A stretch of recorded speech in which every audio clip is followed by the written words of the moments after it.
வரமத்துல்லாஹி. கண்ணியத்திற்குரிய எல்லாம் வல்ல அல்லாஹு ஜல்ல ஷானஹு தஆலாவின் நல்லடியார்களே, கடந்த சில வாரங்களாக விருந்து அளிப்பதுடைய சட்டங்களையும் அதனுடைய ஒழுங்குகளையும் விருந்து அளிப்பவரும் விருந்தை ஏற்றுக்கொள்ளக்கூடியவரும் கடைபிடிக்க வேண்டிய நடைமுறைகளையும் நாம் பார்த்து வருகிறோம். அதனுடைய தொடர்ச்சியாக நாம் ஒரு சபையில் விருந்தளித்து பரிமாறும் பொழுது அதற்கென சில ஒழுங்குமுறைகளை நபிகள் நாயகம் ஸல்லல்லாஹு அலைஹி வஸல்லம் அவர்கள் நமக்கு கற்றுத்தந்திருக்கிறார்கள். அந்த பரிமாறுகிற ஒழுங்குமுறை என்னவென்று சொன்னால், எந்த ஒரு உணவை பரிமாறுவதாக இருந்தாலும் விநியோகிப்பதாக இருந்தாலும் வலது புறத்திலிருந்து ஆரம்பிக்க வேண்டும். இது நபிகள் நாயகம் ஸல்லல்லாஹு அலைஹி வஸல்லம் அவர்கள் நமக்கு கற்றுத்தந்த வழிமுறை. வலது புறத்திலிருந்து ஆரம்பிப்பது என்று சொன்னால், இப்போ எனக்கு வலதாக இருப்பது உங்களுக்கு இடதாக தென்படும். வலதுபுறம் என்று சொல்வது யார் விநியோகம் செய்கிறாரோ, யார் அந்த உணவை மக்களுக்கு வழங்குகிறாரோ அவருடைய வலதுபுறம் என்பதுதான் இந்த வலதுபுறத்தினுடைய பொருள். நபிகள் நாயகம் ஸல்லல்லாஹு அலைஹி வஸல்லம் அவர்கள் ஒரு சபையில் அமர்ந்திருக்கும் பொழுது அங்கே விநியோகிப்பதற்காக வேண்டி சிறிதளவு பால் வருகிறது. அந்த சபையில் நபிகள் நாயகம் ஸல்லல்லாஹு அலைஹி வஸல்லம் அவங்களுக்கு இடதுபுறமாக பெரிய பெரிய மூத்த சஹாபாக்கள் எல்லாம் இருக்கிறார்கள். வயது முதிர்ந்த ஆரம்ப காலத்தில் இஸ்லாத்தில் ஏற்றுக்கொண்ட சஹாபாக்கள் எல்லாம் இருக்கிறார்கள். இந்த சபையில் உட்காரும் பொழுது இடதுபுறமாக நபி ஸல்லல்லாஹு அலைஹி வஸல்லம் அவங்களுடைய இடதுபுறமாக பெரிய பெரிய சஹாபாக்கள் எல்லாம் இருக்கிறார்கள். அப்போ அவங்களுடைய வலதுபுறமாக ஒரு கிராமவாசி யாருன்னு தெரியாது, அப்போ தான் வந்திருக்கிறார், அவர் வலது பக்கம் வந்து உட்கார்ந்து விட்டார். அந்த சபை ஏதோ உரை நிகழ்த்துவது மக்களுக்கு மார்க்கத்தை சொல்வதற்கான சபையாக இருந்தாலும் விநியோகிப்பதற்காக வேண்டி பால் வந்தவுடனே அதை விநியோகிக்கிறதுக்கு ரசூல் ஸல்லல்லாஹு அலைஹி வஸல்லம் அவர்கள் என்ன செய்கிறாங்க, அவங்க அந்த வேலையை துவக்கும் பொழுது வலது பக்கத்தில் இருக்கக்கூடிய அந்த கிராமவாசி கையில் கொடுக்க போகிறாங்க. இருக்கிற பொதுவான சஹாபாக்கள்லாம் சொல்கிறாங்க, அல்லாஹ்வுடைய தூதரே, பெரிய பெரிய சஹாபாக்கள்லாம் இங்கே இருக்கிறாங்களே, இந்த பக்கம் கொடுங்க, இவர் யாருன்னே தெரியலை, இவருக்கு போய் கொடுக்குறீங்களே என்று சஹாபாக்களை என்ன செய்கிறாங்க, நபி ஸல்லல்லாஹு அலைஹி வஸல்லம் அவர்களுக்கு ஞாபகப்படுத்துகிறாங்க. மறுக்கிறதுக்காக சொல்லலை, நபி ஸல்லல்லாஹு அலைஹி வஸல்லம் அவர்கள் இந்த பெரியவங்க இருக்கிறது கவனிக்கல போல இருக்குது, பெரிய பெரிய சஹாபாக்கள் இருக்கிறத கவனம் இல்லாமல் இப்படி கொடுக்குறாங்க என்று நினைத்து கொண்டு இப்படி அவங்க எடுத்து காட்டுறாங்க. அப்போ நபிகள் நாயகம் ஸல்லல்லாஹு அலைஹி வஸல்லம் என்ன பண்ணுறாங்கன்னா, அதை மீறி பெரிய சஹாபாக்களுக்கு கூட கொடுக்காம இவர்கிட்ட கொடுத்து விட்டு அல் ஐமன் ஃபுல் ஐமன், வலதுபுறமாக அடுத்து அவருக்கு வலதுபுறமாகத்தான் விநியோகிக்க வேண்டுமே தவிர பெரியவர் சின்னவர் முக்கியஸ்தர் என்பதற்கெல்லாம் இந்த உணவு பரிமாறுவதில் எந்த விதமான முக்கியத்துவம் கிடையாது. இன்றைக்கு திருமண விருந்தில் நம்ம சில ஆட்களை அழைத்திருப்போம், பெரிய தலைவரையும் கூப்பிட்டுருப்போம், பிரபலமான ஒருத்தர் வந்திருப்பார்னு சொன்னால் 10 பேரை கடந்துட்டு போய் அவங்களுக்கு கொடுப்பாங்க, முக்கியஸ்தர் வந்துட்டார்னு சொல்லி. அதுக்கெல்லாம் இஸ்லாத்தில் இடம் கிடையாது. விநியோகிக்கிறதா இருந்தால் அவர் முதல்ல வந்து உட்கார்ந்துருக்க வேண்டும். வலதுபுறம் முதல்ல அவருக்கு தேவை என்று சொன்னால் வலதுபுறமாகவும் வலதுபுறத்திலே முதல் ஆளாகவும் அவர் இருந்தால்தான் அவருக்கு முதல்ல கொடுக்கணுமே தவிர ஆள் பார்த்து நல்ல வெள்ளையும் செல்லையுமா இருந்தால் அவருக்கு கொடுக்கறது, உங்களுடைய தோற்றம் ஒரு மாதிரியாக இருந்தால் அவங்களுக்கு கடைசியாக கொடுக்கணும், அப்புறம் வாங்கிக்க உனக்கு பின்னாடி வச்சுக்கிறோம் என்று சொல்வது, இதுகளெல்லாம் விருந்து என்கிற பெயரில் வந்து இப்படி நடக்கிற காட்சியை பார்க்குறோம். அது கூட நபி ஸல்லல்லாஹு அலைஹி வஸல்லம் ஒரு ரூல் போட்டுறாங்க. என்ன ரூலு? ஃபஸ்ட்டு வலது, இப்போ நுழையிறமா 2 பக்கம் உட்காந்துருக்குறாங்களா, இந்த பக்கத்தில் உள்ள வலதுலேருந்து ஆரம்பித்து அப்படியே விநியோகித்து விட்டு தான் இந்த சைடுக்கு வர வேண்டும். அப்போ இப்படி ஒவ்வொரு விநியோகத்தின் போது விருந்தின் போதும் வலதுபுறத்திற்கு தான் நம்ம முக்கியத்துவம் கொடுக்க வேண்டும். அதே நேரத்தில் இந்த இடதுபுறத்தில் உள்ளவர்கள் வந்து வலதுபுறத்தில் உள்ளவர்கள் அவங்க வந்து எங்களுக்கு உரிமையை விட்டு தர்றாங்க. வலது பக்கத்தில் இருக்கக்கூடிய மக்கள் என்ன செய்கிறாங்கன்னா, இடது பக்கத்தில் ஒரு முக்கியமான ஆள் இருக்கிறாரு, இல்லை அவருக்கு கொடுத்துருங்க, எனக்கு ஒன்றும் ஆட்சேபனை இல்லை என்று சொன்னால் இடது பக்கம் கொடுக்கலாம். இந்த வலதுக்கு முன்னுரிமை என்பது அவருக்கு உரிமை என்கிற அடிப்படையில் தானே தவிர இந்த வலதில் உள்ளவர் வந்து இடது பக்கம் கொடுக்கிறவருக்கு ஆட்சேபிக்கலை என்று சொன்னால் அவருக்கு தானே உரிமை, அவர் தானே விட்டு தர்றாரு, உனக்கு தான் ஃபஸ்ட்டு தரணும். யார் ஃபஸ்ட்டு அதை பெறுவதற்கு தகுதி உள்ளவராக இருக்கிறாரோ அவர் எனக்கு செகண்டாக கொடுங்க போதும் அப்படின்னு சொல்வாரையானால் அப்போ வந்தவர் இடது பக்கம் கூட கொடுக்கலாம், அதுக்கு மார்க்கத்தில் தடை இல்லை. இதே மாதிரி நபிகள் நாயகம் ஸல்லல்லாஹு அலைஹி வஸல்லம் அவங்க காலத்தில் நடந்த இன்னொரு சம்பவம், இப்படி சபையில் உட்கார்ந்துருக்கிறாங்க. நபிகள் நாயகம் ஸல்லல்லாஹு அலைஹி வஸல்லமுடைய இடதுபுறமாக அபூபக்கர் ரலியல்லாஹு அன்ஹு அவர்கள் இருக்கிறார்கள், வலதுபுறமாக வந்து ஒரு சிறுவர் இருக்கிறார். அப்போ ரசூல் ஸல்லல்லாஹு அலைஹி வஸல்லம் என்ன பண்ணுறாங்கன்னா, இங்கே முக்கியத்துவம் வாய்ந்த ஆட்கள் கொடுக்க நினைக்கிறாங்க. ஆனாலும் இவருக்கு தான் முன்னுரிமை இருக்கிறது.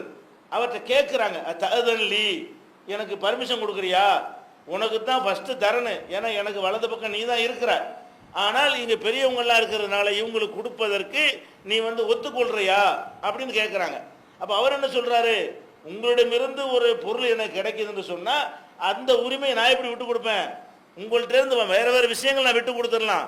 அல்லாஹ்வுடைய ரசூலுங்கிற முறையில் உங்களிடமிருந்து ஒரு பாக்கியம் எனக்கு கிடைக்கும் பொழுது அது ஃபஸ்ட்டு அடைவதற்கு தான் நான் ஆசைப்படுவேன், நான் யாருக்கெல்லாம் விட்டு தர மாட்டேங்கிறார் அவர் சின்ன பையன். அப்போ நபிகள் நாயகம் ஸல்லல்லாஹு அலைஹி வஸல்லம் என்ன செய்கிறாங்க, அவருக்கு தான் கொடுக்குறாங்க. அப்போ கேட்குறாங்க, அவர் ஒத்துக்கொண்டிருந்தால் இங்கே கொடுத்துருப்பாங்க இல்லையா. வலதுபுறத்தில் உள்ளவருக்கு உரிமை இருந்தாலும் அவர் அனுமதி கொடுப்பாரையானால் இடது பக்கத்தில் உள்ளவங்களுக்கு என்ன செய்யலாம், கொடுக்கலாம். இதெல்லாம் இந்த விநியோகிக்கும் பொழுது உள்ள முறை.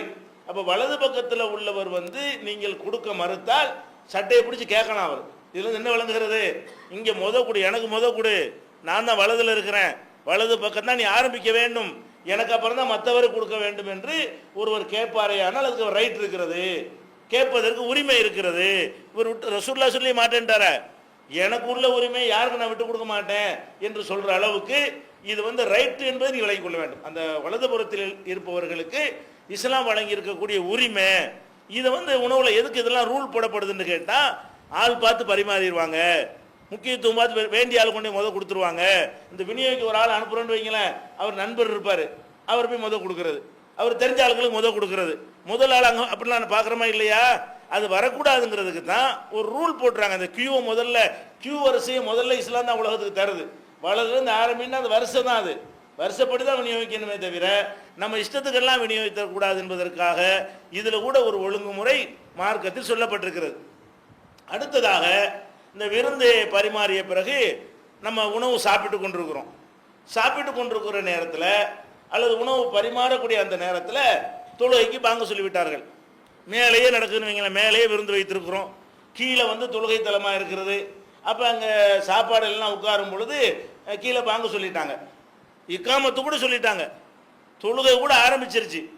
இப்போ நம்ம என்ன செய்கிறது, சாப்பாடா தொழுகையா என்ற ஒரு பிரச்சனை வரும் பொழுது ரொம்ப பக்திங்கிற பேரில் அதிகமான பேர் என்ன முடிவுக்கு வருவாங்க, சாப்பாடுலாம் அப்புறமேலு, தொழுகை தான் முதல்ல. அப்படி தான் பக்திங்கிற அடிப்படையில் சில பேர் என்ன செய்வாங்க, ஒரு முடிவு எடுப்பார்கள். இஸ்லாம் வந்து அப்படிப்பட்ட ஒரு மார்க்கமே கிடையாது. மனிதனுடைய உணர்வுகளை படைச்சவனுடைய மார்க்கமாக இருக்கிறதுனால அவனுக்கு மனிதனுடைய உணர்வு தெரியும். அல்லாத நம்மளை படைச்சிருக்கிறான். நம்ம பசியோடு போய் சாங்க தொழுகையில் நின்றோம்னா உடம்பு தான் நிற்கி, மனசு இங்கே இருக்கும், அல்லாஹ்வுக்கு தெரியுமா தெரியாதா. தொழுகைக்கு நம்ம போயிடுவோம், போனால் நம்ம என்ன நினைப்போம், கிடைக்குமா கிடைக்காது தெரியலையே, பிந்தி போனால் முடிச்சிருவாங்களோ, இப்படியான ஒரு நிலையில் நம்ம இருந்தோமே ஆனால் நம்முடைய தொழுகையும் ஒரு அர்த்தமற்ற தொழுகையாக போய்விடும். அப்போ இறைவனுடைய மார்க்கமாக இருக்கிறதுனால இந்த மார்க்கம் எப்படி சொல்லுதுன்னு கேட்டால், உணவு வைக்கப்பட்டு விடுமையானால், இதா உலியல் அசாவு, இரவு உணவு வைக்கப்படுமையானால், உகீமத்தி சலாத்து, மகரிப் தொழுகைக்கு பாங்கம் சொல்லப்படுமையானால், ஃபபுதவு பில் அஷா, முதல்ல சாப்பாடு வேலையை முடிங்க. மகரிப்பு அந்த காலத்தில் சாப்பிடுவாங்க, 2 வேளை சாப்பாடு தானே. இப்போ தான் நம்ம 3 வேளை சாப்பாடு ஆகிட்டோம். அந்த காலத்தில் எல்லாம் ரசூல் ஸல்லல்லாஹு அலைஹி வஸல்லம் காலத்தில் எல்லாம் 2 வேளை சாப்பிடுவாங்க. காலையில் ஒரு சாப்பாடு, மகரிப்பு நேரத்தில் ஒரு சாப்பாடு, அது இரவு சாப்பாடு. அப்போ அந்த சாப்பாடு வைத்திருக்கும் பொழுது என்ன செஞ்சுட்டாங்க, மகரிப்புக்கு பாங்க சொல்லி தொழுகை நடந்து கொண்டே இருக்கிறது. இப்போ நம்ம என்ன செய்யணும், சாப்பாடை விட்டுட்டு ஓடக்கூடாது, அது சாப்பாடுக்கு முக்கியத்துவம் கொடுத்து போய்விட வேண்டும். நோன்பு நேரத்தில் நம்ம பார்க்குறோம், சாதாரண நாளில் இப்படின்னு சொன்னால் நோன்பு காலத்தில் எவ்வளோ பசியாக இருப்போம், சாப்பாட்டின் மீது எவ்வளோ ஆர்வம் உள்ளவர்களாக இருப்போம். பள்ளிவாசல் நோன்பு கொஞ்சம் வைத்திருப்பார்கள், அதை குடிக்காமல் வச்சுட்டு ஓடி தொழுகையை நாங்கள் போய் ஜமாத்தை பிடிக்க போகிறோம்னு சொல்லி நிறைய பேர் ஓடுறாங்க. ஆனால் ஓடி மனசு பூரா அங்கே இருக்காது, அவங்களுக்கு தொழுகையில் இருக்கவே இருக்காது. சாதாரண நாளில் இருக்காதுன்னு சொன்னால் நோன்புல இருக்குமா, அவங்களுடைய வயிறு தூண்டும், பசியாக இருக்கிற காரணத்தில் தூண்டும். அதுக்காக என்ன செய்கிறாங்க, ரசூல் ஸல்லல்லாஹு அலைஹி வஸல்லம் இந்த வழியை சொல்லித்தர்றாங்க. சாப்பாடு வச்சுட்டாங்களா, சாப்பிட்டு போய் தொழுவு, சாப்பாட்டு வேலை முதல்ல முடிஞ்சிரு, விருந்தே பரிமாறுகிறோம், விருந்தையெல்லாம் முடிச்சுட்டு போய் என்ன செய்யணும், தொழுகை பக்தே போயிடும்னு சொன்னால் மட்டும்தான் ஓடணும். ஜமாத்து போய்விடும் என்றால் கொஞ்சம் லேட்டாக தான் தொழ வேண்டி வரும் என்று சொன்னால் அது ஒரு பிரச்சனை. சாப்பாட்டோடு ஒப்பிட்டு பார்த்தால் இதுக்கு அல்லாஹ் அவ்வளோ முக்கியத்துவம் கொடுக்கவில்லை. நீங்கள் பிந்தி தொழுவுங்க, முதல் வேலையாக சாப்பாட்டை முடிங்க என்று இந்த மார்க்கம் சொல்லுகிறது. இன்னும் சொல்ல போனால் சாப்பிட்டுக்கிட்டு இருக்கும்போது இந்த மாதிரி சொல்லிவிட்டது என்று சொன்னால் நீங்கள் எந்திரிச்சிடாதீங்க என்று சுசலா சொல்கிறாங்க. சாப்பிட்டுட்டு இருக்கும்போதே தொழுகைக்காம சொல்லப்பட்டு விட்டது என்று சொன்னால் அதுக்காக அள்ளி போட்டு போவது, அரைகுறையாக சாப்பிடுவது அந்த மாதிரி தேவையில்லை. நீங்கள் நிதானமாக எப்போதும் போல சாப்பிட்டு விட்டு நீங்கள் உங்களுடைய தொழுகைக்கு போங்கள். இது விருந்து பரிமாறக்கூடிய நேரத்தில் இந்த மண்டபங்களில் அல்லது இந்த பாங்கு சொல்லக்கூடிய நேரங்களில் இதெல்லாம் ஒரு பிரச்சனையாகும். அது போக என்ன ஆகும்னா அவங்களுக்கு பெரிய சங்கடமாக இருக்கும். விருந்தை ஏற்பாடு செஞ்சவங்களுக்கு ஒவ்வொருத்தராக தொலைக்கு போயிட்டு வந்தாங்கன்னு வைங்க, அவங்க அதுக்காக வெயிட் பண்ணி கொண்டு அந்த சுமை அவர்களுக்கு இருக்கிறது. இதெல்லாம் கருத்தில் கொண்டு தான் மார்க் என்ன சொல்கிறது, மனிதனுடைய உணர்வை பார்க்கறது. ஒரு சாப்பாட்டு வேலைன்னா அது அப்போ சாப்பிட்டது நல்லாவும் இருக்கும். சாப்பாடெல்லாம் சமைச்சு சூடோடு இருக்கிற சாப்பாடை சாப்பிடாம இன்னும் 1 மணி நேரம் கழித்து பரிமாறினா சாப்பாட்டுக்கு கூட இன்னும் இல்லாமல் இரும், அவ்வளோக்கு முக்கியத்துவம் இல்லாமல் ருசி இல்லாமல் போய்விடும். அதெல்லாம் பல விஷயங்களும் இதில் இருக்கிறது. மார்க்கத்தில் ஒரு விஷயம் சட்டம் சொல்லப்படுமையானால் அது எல்லாத்துக்கும் நன்மை தரக்கூடியதாக இருக்கும் என்கிற வகையில் இது ஒரு முக்கியமாக கவனிக்க வேண்டிய ஒரு விஷயம். சாப்பாடுன்னு வைத்து விட்டாங்கன்னா என்ன செய்யலாம், சாப்பிட்றதுக்கு கூச்சப்பட வேண்டியதில்லை. மார்க்கத்தில் எதுவும் குற்றம் வந்துருமோ, அல்ல கேள்வி கேட்பானோ, பாவம் வந்துருமோ, ஜமாத் தொழுகை விட்ட நன்மை நமக்கு போய்விடும், நன்மை ஜமாத் தொழுகையில் கலந்து கொண்ட நன்மையை நம்ம இழந்துருவோமோ என்கிறது இந்த விஷயத்துக்கு மட்டும் வராது. சாப்பாடுங்கிற ஒரு விஷயம் வந்து விடுமே, ஆனால் அதுக்கு இந்த கொஸ்டின் வராது என்பதை நம்ம என்ன செய்யணும், விளங்கி கொள்ள வேண்டும். இந்த செய்தியெல்லாம் சஹீஹுல் புகாரி உட்பட பல ஆதாரபூர்வமான ஹதீஸுகளில் இடம்பெற்றிருக்கிறது. அடுத்ததாக இந்த விருந்துக்காக நம்மளை அழைக்கக்கூடிய நேரத்தில் நம்ம நோம்பாளியாக இருப்போம். சில நேரங்களில் நோன்பு என்பது 2 வகையான நோன்பு இருக்கிறது. ஒன்று கடமையான நோன்பு. கடமையான நோன்புன்னு சொன்னால் ரமலான் நோன்பு கடமை, நமக்கு தெரியும். இது இல்லாமல் நம்மளே கடமையாக்கி கொள்கிற நோன்பு, நேர்ச்சி செய்கிறோம் இல்லையா, எனக்கு இந்த காரியம் நிறைவேறினால் நான் அல்லாஹ்வுக்காக நான் நோன்பு வைக்கிறேன் அப்படின்னு நம்ம கடமையாக்கி கொண்டோமே, ஆனால் அதுக்கு பேர் நேர்ச்சின்னு சொல்லுவாங்க. இதுவும் கட்டாய கடமை, இது நிறைவேற்றி ஆக வேண்டும். அல்லாஹ் நம்ம மீது ஆக்கின கடமையாக இருந்தாலும் சரி, நம்மளா சுமந்து கொண்ட கடமையாக இருந்தாலும் சரி, கடமையான நோன்பை பொறுத்த வரைக்கும் அதை முழுமைப்படுத்தி ஆகணும். மார்க்கம் சொல்லக்கூடிய அந்த காரணம் இருந்தாலே தவிர, மயக்கமாக இருக்குது, நோயாக இருக்கிறது, அது தொடர முடியலை, அந்த மாதிரியான ஒரு காரணமாக பிரயாணம் பண்ண வேண்டியிருக்கு திடீரென்று, அதுக்கெல்லாம் நோன்பை வேற ஒரு நாளில் வச்சுக்கிடலாம். அப்போ எந்த காரணத்திற்காக வேறு நாளில் நோன்பு வைக்கலாம் என்று சொல்லப்பட்டிருக்கிறதோ அந்த காரணம் இல்லை என்று சொன்னால் கடமையான நோன்பை நம்ம பூர்த்தி செஞ்சு ஆக வேண்டும். ஆனால் நம்மளா வைக்கிற நோன்பு, திடீர்னு ஆசைப்படுறோம், இன்னைக்கு ஒரு நோன்பு வைக்குவோமே, தடுக்கப்படாத நாளில் இந்த வெள்ளிக்கிழமைக்கு நோன்பு வைக்க தடை இருக்கிறது, அந்த மாதிரி இல்லாத நாட்களில் நம்ம என்ன செய்கிறோம், திடீர்னு ஒரு நோன்பு வைக்க நினைக்கிறோம். அப்படி நோன்பு வைக்க நினைத்து நோன்பு வைத்திருக்கும் பொழுது அப்போ ஒரு விருந்துக்கு வந்து கூப்பிடுறாங்க. கூப்பிடும்போது நம்ம நினைக்கிறோம், ஆஹா நோன்பு வச்சுட்டு நல்ல சாப்பாடு சாப்பிட்டு நாளாச்சே, இந்த இது மிஸ் பண்ணுறோமே அப்படின்னு நினைச்சோம்னு சொன்னால் அது தேவையே இல்லை. நோன்பு சாதாரணமாக முறிச்சு விடலாம். நம்மளா வைத்துக்கொள்கிற நோன்பாக இருந்தால் விருந்துக்காக வேண்டி அல்லாஹ் எப்படி பார்க்குறான்னு பாருங்க. மனிதனுடைய இயற்கை மார்க்கமாக இருக்கிறதுனால இந்த மாதிரி சுவையான சாப்பாடுன்னு வரும்போது இவன் நோன்புலையா இருப்பான், இவன் மனசு எப்படி இருக்குன்னு படைச்சவனுக்கு தெரியும்ல. நம்ம எப்படி நினைக்கிறோமோ அது அல்லாஹ் நினைக்கிறான். அவன் தான் அந்த எண்ணத்தை நமக்கு போட்டவன். அப்போ நம்ம எப்படியெல்லாம் ஃபீல் பண்ணுவோம்ங்கிற உணர்ந்து அதுக்கு ஏற்றவாறு எப்படி நமக்கு சட்டம் சாப்பாடுன்னு வந்துருச்சுன்னு சொன்னால், உனக்கு முடிஞ்சா நோன்பு கட்டுப்படுத்தி கொள்ள இருந்தால் நோம்பாளின்னு சொல்லிவிடு, அதுக்கு அனுமதி இருக்கிறது. நப்சு அலமோதுதா, சாப்பாடு தான் வேணும்னு நினைக்கிறியா, பரவாயில்ல நோம்பு தான் வச்சிருக்கிறேன் தான் சாப்பிடுவாங்க அப்படின்னு சாப்பிடலாமான்னு கேட்டால் அப்படி சாப்பிடுவதற்கு அனுமதி இருக்கிறது. அதற்கு நிறைய சான்றுகளை, இது வந்து விருந்து மட்டும் இல்லை, சும்மாவே என்ன செய்யலாம், நோன்பு வைக்கிறீங்கள, தொழுகிறீங்க, கடமையான தொழுகையை நீங்கள் முறிக்க முடியாது, சுன்னத்தான தொழுகை நபிலான தொழுகை முறிக்க முடியுமான்னு அதுவும் முறிக்க முடியாது. தக்பீர் கட்டிதான் என்ன செய்யணும், முடிச்சுட்டு தான் அதை வந்து நீங்கள் தொழுகையை முடிக்கணும். தொழுகைக்கு இப்படி சொன்ன மார்க்கம் நோம்புக்கு அப்படி சொல்லலை. நீங்களா விரும்பி வைக்கிறேன்னா, தொழுகையில் சாப்பாட்டு மேட்டெல்லாம் இல்லை தானே. நோம்புங்கிறது ஒரு நாள் பூரா இருக்க வேண்டிய ஒரு விஷயம், பசி வந்து தூண்டி கொண்டே இருக்கக்கூடிய ஒரு விஷயம். அதுக்காக நோம்புக்கு எப்படி சொல்லுகிறது, நீங்கள் உபரியான நோம்பு நீங்களாக வச்சுட்டீங்க, வீட்டுக்கு போகிறீங்க, நல்ல இன்னைக்கு உங்களுக்கு பிடிச்ச குருமா வச்சுருக்கேன் அப்படிங்கிறாங்க, அப்போ வைகி சாப்பிடுவோன்ற வேண்டிதான். அது தப்பு கிடையாது. இப்போ நபிகள் நாயகம் ஸல்லல்லாஹு அலைஹி வஸல்லம் என்ன செய்கிறாங்க, வீட்டுக்கு வர்றாங்க, வீட்டுக்கு வந்து என்ன செய்யுது, இந்த மாதிரி சாப்பாடெலாம் ரெடி பண்ணியிருக்கிறோம், ஆகா நான் நோம்புல வச்சுருக்கிறேன் இன்னைக்கு, சரி கொண்டாங்கிறாங்க. நோம்புல வச்சுருக்கேன்னு சொல்லிவிட்டு சரி கொண்டு வான்னு சொல்லி, ஒரு விசேஷம் இல்லை, ஒரு கல்யாணம் இல்லை, ஒன்றுமே இல்லை. அப்போ நோம்பு தான் வைத்திருக்கிறேன்னு சொல்லிட்டு என்ன செய்கிறாங்க, இன்னும் சாயமுன்னு சொல்லிட்டு அக்கலை அதை சாப்பிட்டார்கள். இதுக்கு என்ன காரணம், இது நம்ம கற்றுத்தருவது தான் காரணம். அவங்க தொடர்ச்சியாக கூட நோன்பு வைப்பாங்க, ரசூல் ஸல்லல்லாஹு அலைஹி வஸல்லம் எதுக்காக இப்படி செஞ்சு காட்டுறாங்கன்னா, உம்மத்துகளுக்கு நம்ம கற்றுத்தருவதற்காக வேண்டி. அவங்க அலம்போதெல்லாம் விடுறது அந்த அர்த்தத்துக்காக உள்ளது இல்லை. அப்போ இந்த மாதிரி நோன்பு வைத்திருக்கிறேன்னு சொல்லிவிட்டு வீட்டில் ஒரு ருசியான சாப்பாடு இருந்தால் கூட நம்ம என்ன செய்யலாம், நம்மளா வைத்த நோன்பு, நம்மளா விரும்பி நபிலாக சுன்னத்தாக வைக்கிறோமே அந்த மாதிரியான ஒரு நோன்பாக இருக்குமே, ஆனால் நமக்கு சாப்பாட்டில் ஆசை வந்துருச்சுன்னா நெஞ்சிடலாம், நம்ம வந்து நோன்பை முறித்து கொள்ளலாம். இதை நம்ம பார்க்கிறோம்.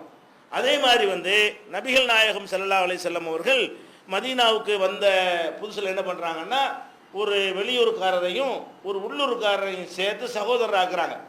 ஹிஜ்ரத்து செஞ்சு வந்திருக்காங்க இல்லையா வெளியூர்லேருந்து, அவங்களையும் அவங்களுக்கு தங்க இடமெல்லாம் வேணுமே, சாப்பாடெலாம் வேணுமே, அதுக்காக என்ன பண்ணுவாங்கன்னா உள்ளூரில் ஒரு ஆளை சேர்த்து நீங்கள் 2 பேரும் சகோதரர், நீங்கள் 2 பேரும் ஒரு ஜோடி, நீங்கள் 2 பேரும் ஒரு ஜோடின்னு சேர்த்து விட்டுருவாங்க.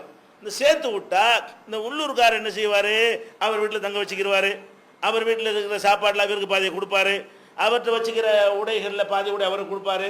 இப்படி ஒருத்தர் உதவி செய்ய வேண்டும் என்பதற்காக வேண்டி வெளியூரிலிருந்து வந்த அகதிகள் பிரச்சனையை இப்படி ரசூல் ஸல்லல்லாஹு அலைஹி வஸல்லம் சமாளித்தார்கள்.